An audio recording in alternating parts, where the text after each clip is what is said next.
Olá, pessoal, tudo bem? Prazer novamente aqui estar com vocês. E hoje a gente vai falar um pouquinho, iniciar aqui um estudo sobre reforma tributária 214, Lei Complementar 214 de 2025, mas com foco em exportação. Falamos anteriormente sobre importação, tivemos 2 aulas sobre importação e agora vamos falar de exportação, para deixar o conteúdo aqui no YouTube, na rede, bem completo mesmo, para que vocês façam um ótimo uso e que consigam estudar bastante através desse conteúdo que eu estou deixando aqui para vocês, que eu faço com muito prazer e com muito carinho, tá? E eu gostaria também de ouvir de vocês feedbacks, né? Deixem aí no YouTube se estão gostando do conteúdo, né? O que a gente pode melhorar. A intenção aqui é sempre estar trazendo questões novas, né? Que são mais polêmicas e tudo, né? Então, hoje a gente vai trabalhar um pouco com exportação. Não é tão complexo assim ou tão diferente do que a gente tem hoje de legislação, né? Ele só traz o viés para o IBS e a CBS, né? Então vamos falar, eu dividi a aula, hoje nós vamos falar um pouquinho sobre exportação de bens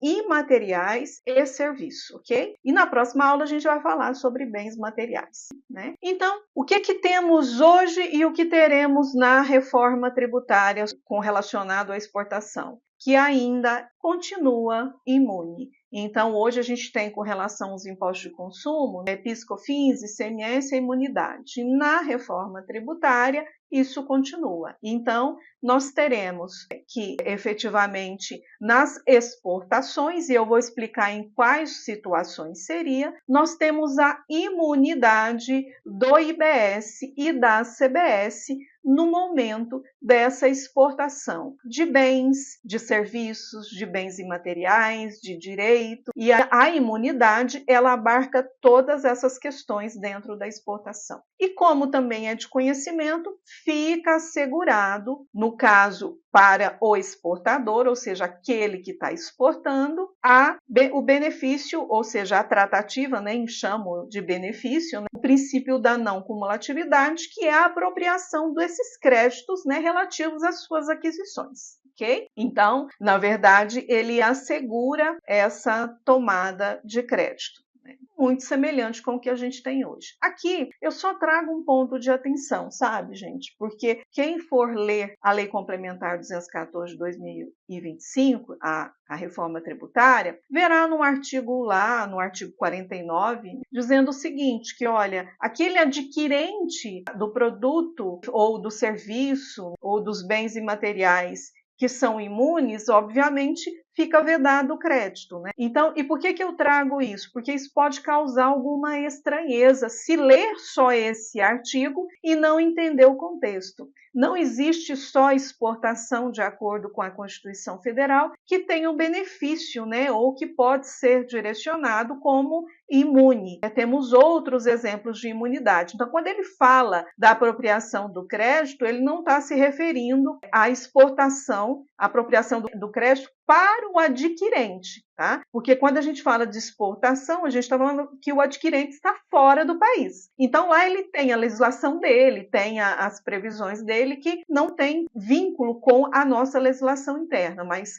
quando ele fala de vedar a apropriação do crédito para quem está adquirindo aquele material, aquele produto ou aquele serviço que é imune, é nesse sentido. São nas outras condições de imunidade que a gente tem dentro do Brasil, ok? Então, queria deixar só isso claro, porque pode trazer alguma confusão. E o que são considerados para exportação a característica de um serviço e de bens imateriais? Então, a legislação também, a lei complementar trouxe isso muito claramente, né? Então, são nessas condições que eu descrevi aqui e que está na lei complementar 214 de 2025. Então, se você vai exportar bens imateriais e serviços, que é o foco dessa aula de hoje, o que será considerado como exportação de bens imateriais e de serviços? A prestação de serviço, obviamente, para residente ou domiciliado no exterior,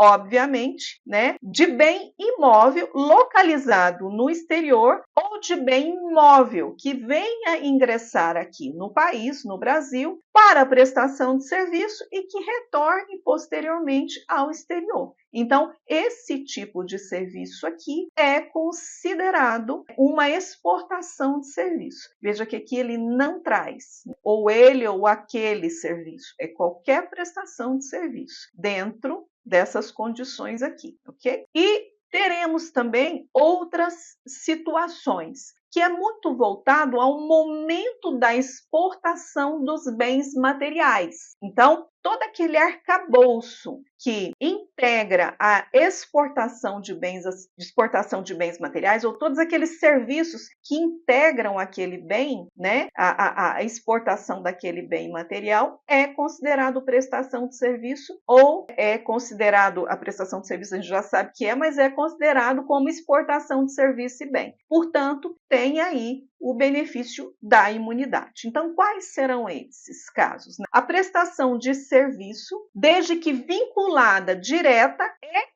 exclusivamente, aqui não tem um ou, nós estamos dizendo que é vinculado direto e exclusivamente à exportação de bens materiais ou associados à entrega no exterior dos bens materiais. O que ele está querendo dizer aqui? Que tudo aquele que vincula a exportação de um bem material, o serviço que está ali acoplado, vamos dizer assim, àquele bens materiais que vai ser exportado, também gozará do benefício da imunidade. E quais são esses? A comissão de agentes que faz essa interface de exportação, o seguro de carga, a armazenagem de mercadorias, que é o que a gente tem nos portos, né, que fica lá um tempo, então é imune, transporte rodoviário, ferroviário, aéreo, aquaviário ou multimodal de cargas, o manuseio de cargas e de contêineres e a inutilização de cargas.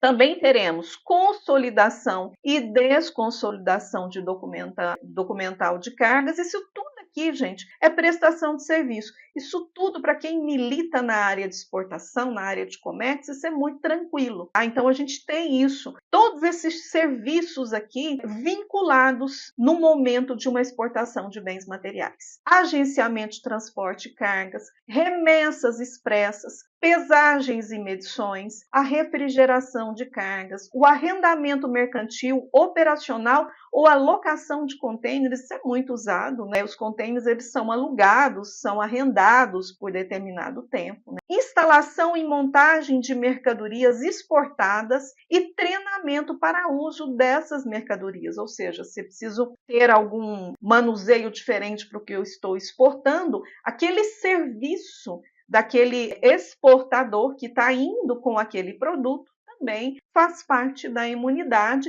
e é considerado uma exportação de serviços e de bens imateriais, ok? Então, são nesses pontos aqui que a Lei Complementar 214 trouxe a condição de caracterizar as exportações de serviços e de bens imateriais. E aqui nós temos alguns pontos de atenção, vamos dizer, pontos importantes das exportações de bens imateriais e de serviços. Então, vamos lá para eles. Pontos de atenção.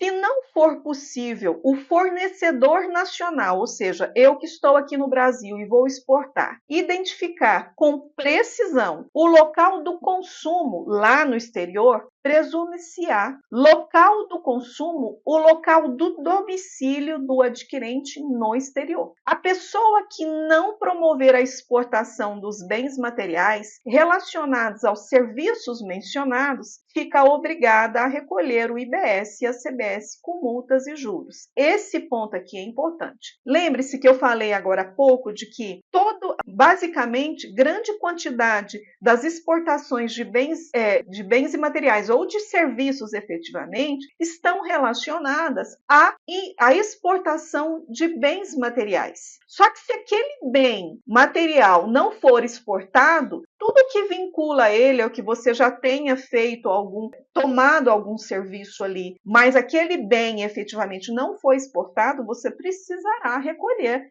o IBS e a CBS daquele serviço, ok? Mais 2 pontos aqui. Caso haja fornecimento de serviço ou de bens imateriais, inclusive de direitos, né? Quando a gente fala de direitos, a gente está falando de royalties, gente, de patentes, né? Toda essa questão. Concomitante no território nacional e no exterior, apenas a parte do exterior será considerada exportação. Ou seja, se você tem um serviço que você faz parte, se você tem um serviço contratado por uma pessoa do exterior, parte você faz no Brasil, parte você faz fora, é só aquilo que você faz fora que terá a imunidade. Os demais serão tributados normalmente aqui no Brasil. Consideram-se consumo de bens imateriais e serviços a que ele traz a característica. Então veja que ele deu alguns serviços, né, que efetivamente estão dentro da concepção de exportação de bens imateriais. Aqui ele vem e dá algumas características, né, que ajudam